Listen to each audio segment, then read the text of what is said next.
আসসালামু আলাইকুম। কেমন আছেন আপনারা? আশা করি সবাই ভালো আছেন। আজকে আমরা কথা বলবো পেজ নট ফাউন্ড 404 এরর্স নিয়ে। অর্থাৎ আপনি যখন আপনার Google সার্চ কনসোলে যাবেন, সেখান থেকে পেজে যাবেন, তখন দেখবেন যে এরকম নট ফাউন্ড পেজ নিয়ে কিছু দেখতে পারতেছেন যদি আপনার ওয়েবসাইট সেটা থেকে থাকে। যদি এটা দেখেন তাহলে প্যানিক হওয়ার কোনো কারণ নেই। এটা কি জিনিস এবং এটা কিভাবে ফিক্স করবেন সবকিছু আজকে আমরা প্র্যাকটিক্যালি দেখব। সো সবার প্রথমে কথা বলি যে what is not found, page not found 404 error. আচ্ছা, যখন আপনার ওয়েবসাইটে এই দেখেন আমার ওয়েবসাইটে এটা হচ্ছে আমার একটা ওয়েবসাইট। সো আমার ওয়েবসাইটে একটা পেজ লিখে আপনি সার্চ করবেন, বাট সেই পেজটা আমার ওয়েবসাইটে নাই, ডাজেন্ট এক্সিস্ট। সেই ক্ষেত্রে আপনার এই প্রবলেমটা ক্রিয়েট হবে। অর্থাৎ সার্চ ইঞ্জিন ক্রলার যখন এমন কোনো পেজে ক্রল করতে যাবে যে পেজটা সাইট ম্যাপে আছে কিন্তু আসলে যে পেজটা আপনার ওয়েবসাইটে এখন আর এক্সিস্ট করে না, ওই পেজটা যখন সার্চ ইঞ্জিন ক্রল করবে, ক্লিক করবে, তখন সার্চ ইঞ্জিন দেখবে যে this page doesn't seem to exist, অর্থাৎ এই পেজটা আসলেই এক্সিস্ট করতেছে না।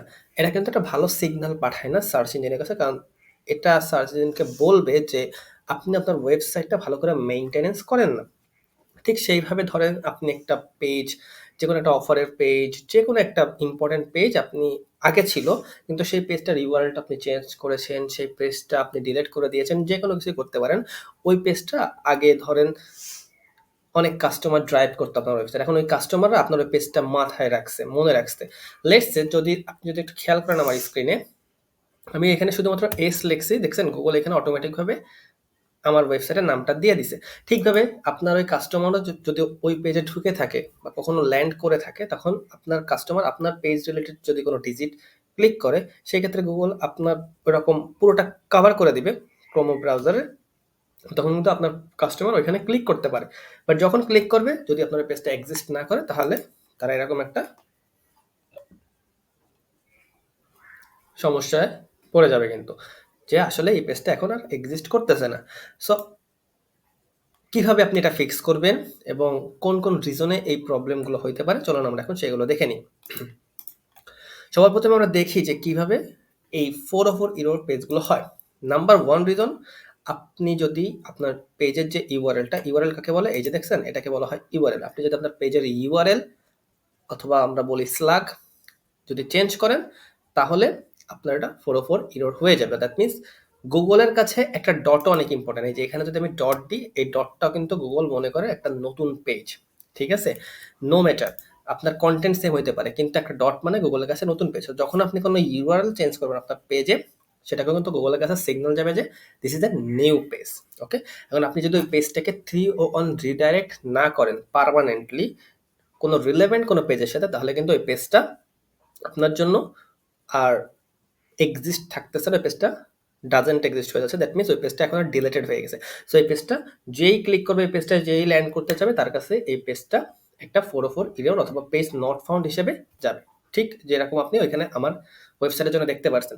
Number 2 reason can be content, আপনার পেজের যে কন্টেন্ট সেটা ডিলেটেড করছেন, কিন্তু সাইট ম্যাপে স্টিল আপনার ওই পেজটা আছে।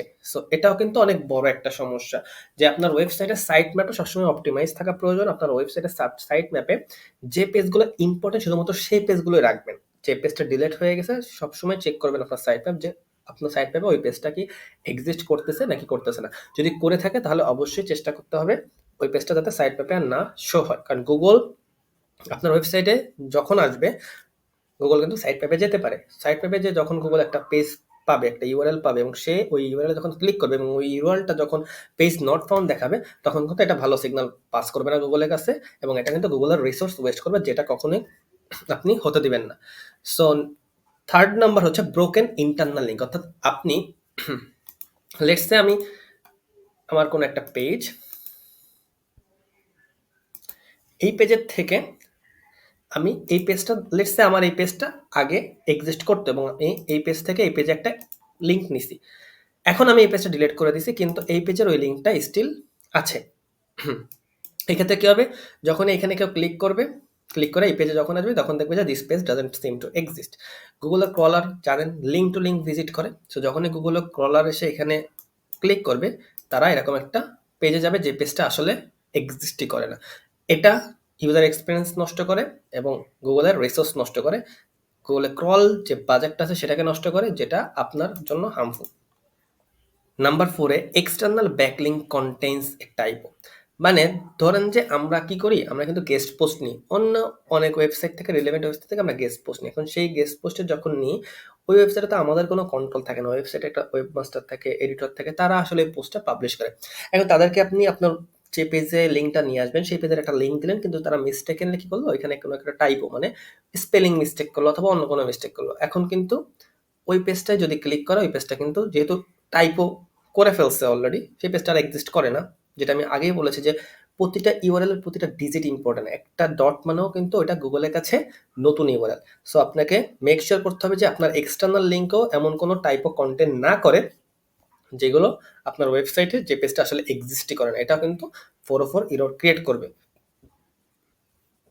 এবং লাস্টলি, এটা খুবই একটা সিম্পল একটা বিষয় কিন্তু কমপ্লেক্স। কমপ্লেক্স বলতেছি যে অনেকে হয়তো এটা বোঝে না। সব 404 পেজ, এটা মানে কি? এটা মানে হচ্ছে যে আপনি অ্যাজ এ ইউজার আপনি দেখতেছেন একটা পেজ এক্সিস্ট করতেছে, কিন্তু গুগল দেখতেছে যে ওই পেজটা এক্সিস্ট করতেছে না। অর্থাৎ আমি যখন এই পেজে ক্লিক করলাম, লেটস সে আমি আমার ওয়েবসাইটের এই পেজে ক্লিক করলাম, এই পেজটা এক্সিস্ট করতেছে এবং এই পেজটা সুন্দর, আমি অ্যাজ এ ইউজার সুন্দরভাবে এই পেজটা লোড হচ্ছে এবং সব কন্টেন্টও ভিজিবল। বাট গুগল যখন এই পেজে ক্লিক করবে, তখন গুগল দেখবে যে এই পেজটা আসলে নেই। বাট গুগলের যে অন্য ডেটাবেস আছে, ক্রলার আছে, সেখানে দেখতেছে যে এই পেজটা 2XX, দ্যাট মিনস দেখা যাচ্ছে response code 200, that means this is okay, everything is positive, but this page doesn't exist. So এটা খুবই খুবই সমস্যা। এটা হইতে পারে গুগলের কোনো এরর হইতে পারে, বাগ হইতে পারে, অথবা এটা আপনার সার্ভারের প্রবলেম হইতে পারে। সো এই যে 5টা প্রবলেমের নিয়ে আমরা কথা বললাম, এই 5টা প্রবলেমই নর্মালি পেজ এরর এই প্রবলেমটাকে ক্রিয়েট করে। এখন আমাদের কথা হলো ভাইয়া কিভাবে আমরা ফিক্স করব। নাম্বার 1, সেটা হচ্ছে আপনাকে রিডাইরেক্ট করতে হবে। যদি যে পেজটা ডিলিট করে দিয়েছেন অথবা যে পেজটায় প্রবলেম হচ্ছে, ওই পেজটা যদি ইম্পর্টেন্ট পেজ হয়, প্রিভিয়াসলি যদি ওই পেজটা আপনার ওয়েবসাইটে অনেক বেশি ট্রাফিক ড্রাইভ করে থাকে, তাহলে ওই পেজের ব্যাকলিঙ্কও থাকবে। এবং ব্যাকলিঙ্ক করা মানে ওই পেজে একটা পেজ র্যাঙ্ক থাকবে, পেজের একটা পাওয়ার থাকবে। ওই পাওয়ারটা যাতে আপনার হারিয়ে না ফেলেন, সেক্ষেত্রে আপনাকে 301 রিডাইরেক্ট করতে হবে কোনো রিলেভেন্ট পেজের সাথে। কিভাবে রিডাইরেক্ট করবেন? যে কোনো একটা আপনি রিডাইরেকশন টুল ব্যবহার করতে পারেন। রিডাইরেক্টস আছে, 301 রিডাইরেক্টস আছে, যে কোনো রিডাইরেক্ট টুল ব্যবহার করতে পারবেন। ইওস, টেস্টিও, Rank Math, all in one, সেই সবগুলো বিল্ট ইন রিডাইরেক্ট টুলটি আছে, অপশন আছে, ফিচার আছে। সো এই ক্ষেত্রে আপনাকে জাস্ট যে পেজটার প্রবলেম হয়েছে, রিডাইরেক্ট টুলে, সব রিডাইরেক্ট টুলে দুইটা অপশন থাকে, একটা হচ্ছে সোর্স, একটা হচ্ছে যে ডেস্টিনেশন। সোর্সে আপনার যে প্রবলেমটা আছে, যে পেজটা প্রবলেম আছে, ওই পেজটার ইউআরএলটা বসাবেন। আর ডেস্টিনেশনে যে পেজে আপনি সেটা রিডাইরেক্ট করতে চান, ওই ডেস্টিনেশনের ইউআরএলটা বসাবেন। তাহলে এটা অটোমেটিকভাবে রিডাইরেক্ট হয়ে যাবে। সো নাম্বার 1, রিডাইরেক্ট করতে হবে। 301 রিডাইরেক্ট করতে হবে। কখন করতে হবে? যখন আপনার ওই পেজটা ইম্পর্টেন্ট একটা পেজ, ঠিক আছে? Remove or fix broken links, অথবা আপনার ওয়েবসাইটে, যেমন ধরেন যে এটা আমার একটা ওয়েবসাইট, এখন আমার ওয়েবসাইটে লেটস সে এখানে একটা লিঙ্ক আছে, লেটস সে। তো এখানে যে লিঙ্কটা আছে, এই লিঙ্কটা এখন আর আমি এই পেজটা এখন আর এক্সিস্ট করে না। সো আমি এই পেজটা যদি ইম্পর্টেন্ট না হয়, তাহলে সিম্পলি আমি জাস্ট এখানে পেজটা কি করবো, লিঙ্কটাকে মুছে দিব, রিমুভ করে দিব। অর্থাৎ তাহলে আর এখানে ব্রোকেন লিঙ্ক থাকবে না। এটা ঠিক তখনই করবো যখন এই পেজটা ইম্পর্টেন্ট এবং ওই পেজটা আগেও কোনো ইম্পর্টেন্স ছিল না, ঠিক আছে? সো 3 নম্বরে আমরা চেক করব যে আমার সাইট ম্যাপটা আপডেট আছে কিনা। অর্থাৎ আমার ওয়েবসাইটে যে ব্রোকেন লিঙ্ক পেজটা আমি ডিলিট করে দিয়েছি, সেই পেজটা আমার সাইট ম্যাপে এখনো এক্সিস্ট করে কিনা। যদি এক্সিস্ট করে, সেটা কিন্তু আবার সমস্যা ক্রিয়েট করবে সেটা। তো এই ক্ষেত্রে আপনাকে কি করতে হবে? অবশ্যই আপনার ওয়েবসাইটের ওই সাইট ম্যাপ থেকে ওই পেজটাকে রিমুভ করে দিতে হবে। Number 4, create custom helpful 404 page. ঠিক যেমন ধরেন এই যে আমার ওয়েবসাইটে এই পেজটা নাই, কিন্তু সুন্দর একটা এখানে অপশন আছে যে this page doesn't seem to exist, it looks like the link pointing here was faulty, maybe try searching. আপনি এখানে সুন্দরভাবে একটা সার্চিং অপশন রাখবেন। এটা তাহলে কি করবে? আপনার ইউজার আপনার যে পেজটা খুঁজতেছে বা যে টাইপের পেজ খুঁজতেছে, তারা এখান থেকে খুঁজে পাবে। এটা নিয়ে আপনার টেনশন করা লাগবে না। আপনি যদি ওয়ার্ডপ্রেস ব্যবহার করেন, এটা বিল্ট ইন ওয়ার্ডপ্রেসই আপনাকে এটা ফিক্স করে দিবে, ঠিক আছে? এরপরে আপনারা যদি খেয়াল করেন 5 নম্বরে validate the fix search console. অর্থাৎ আমি যখন সবকিছু ফিক্স করে ফেলবো, তখন আমি সার্চ কনসোলে যাব, এখানে ক্লিক করব, আমি দেখব যে এই সবগুলো আমি অলরেডি ভ্যালিডেট করে ফেলছি। করে ফেলার পর আমি জাস্ট এখানে তখন ভ্যালিডেট ফিক্স ক্লিক করলে, এখানে যদি আমি ফিক্স ক্লিক করি অলরেডি এটা প্রসেসিং স্টার্ট করে দিবে এবং তারা ওটাকে ভ্যালিডেট করে দিবে। মানে তারা এই প্রবলেমগুলো আর নাই। আপনি জাস্ট গুগলকে এটা বলতেছেন যে প্রবলেমগুলো আর নাই, তুমি যে প্রবলেমগুলো আমাকে খুঁজে দিয়েছো সেই প্রবলেমগুলো আমি অলরেডি সলভ করে ফেলছি, ফিক্স করে ফেলছি। সো নাও তুমি এখন এটাকে ইন্ডেক্স করে নাও বা এই প্রবলেমগুলো সর্ট আউট করে নাও। সো এই ছিল হচ্ছে আপনার 404 ইরর। এখন যদি কথা হচ্ছে যে আমি রিডাইরেক্টের জন্য কোন টুলটা ব্যবহার করি। আমি রিডাইরেক্টের জন্য নরমালি রিডাইরেক্ট একটা টুল আছে, সেই টুলটাই ব্যবহার করে থাকি। আপনি যদি এই টুলটা খেয়াল করেন, টুলস কোথায়? ওকে, টুলসে সেটিং। ওকে, সো আমি যদি আমার প্লাগইনে যাই,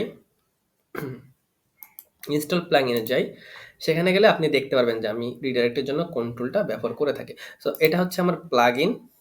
আমি এই প্লাগইনগুলো ব্যবহার করি, এলিমেন্টর প্রো। সো এই ক্ষেত্রে আমি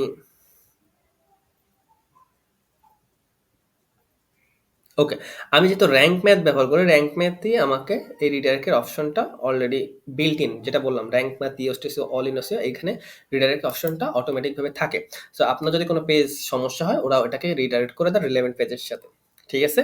বাট আপনি যদি চান, আপনি অন্য অন্য যে টুল আছে সেগুলো ব্যবহার করতে পারেন। সেই ক্ষেত্রে আপনাকে টুল যেমন, আমি যদি যাই প্লাগইনে, পেমেন্ট অ্যানালিটিক্স, ওকে, সো প্লাগইনে যাই, আমি অ্যাড প্লাগইনে যাই, আপনি এখানে দেখতে পারবেন যদি টুল দেখে সার্চ দিই 301 দেখবেন যে এই যে এটা কিন্তু অনেক ভালো একটা টুল রিঅ্যাকশনের জন্য, অটোমেটিকভাবে এটা করে দেবে। এটা হচ্ছে ওয়েব ফ্যাক্টরির। আপনি দেখবেন যে যে টুলগুলো কন্টিনিউয়াসলি আপডেট হয় এবং যে টুলগুলোর রিভিউ ভালো, সেই টুলগুলো আপনি আপনার ওয়েবসাইটে ইনস্টল করার চেষ্টা করবেন। প্রায় 2 লাখের বেশি ইউজার এই অ্যাক্টিভ ইনস্টলেশন এই টুলটা ব্যবহার করে। এছাড়াও লাস্ট আপডেটেড, এছাড়া আমার কাছে আরেকটা ভালো লাগে, সেটা হচ্ছে রিডাইরেকশন।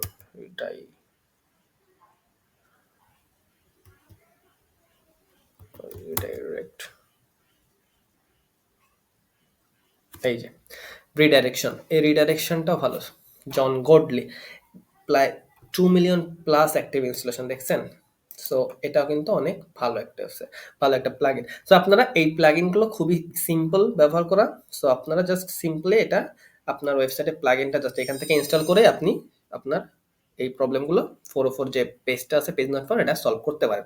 সো এই ছিল আজকের ভিডিও। আশা করি ভিডিওটা আপনার উপকারে আসবে এবং আপনি আপনার ওয়েবসাইটে যে 404 ইরর পেজগুলো আছে এটা খুব ভালোভাবে সলভ করতে পারবেন। দেন ভ্যালিডেট ফিক্স দিয়ে দিলে everything will be fine. So দেখা হবে পরবর্তী ভিডিওতে। সেই পর্যন্ত সবাই ভালো থাকবেন, সুস্থ থাকবেন। আসসালামু আলাইকুম।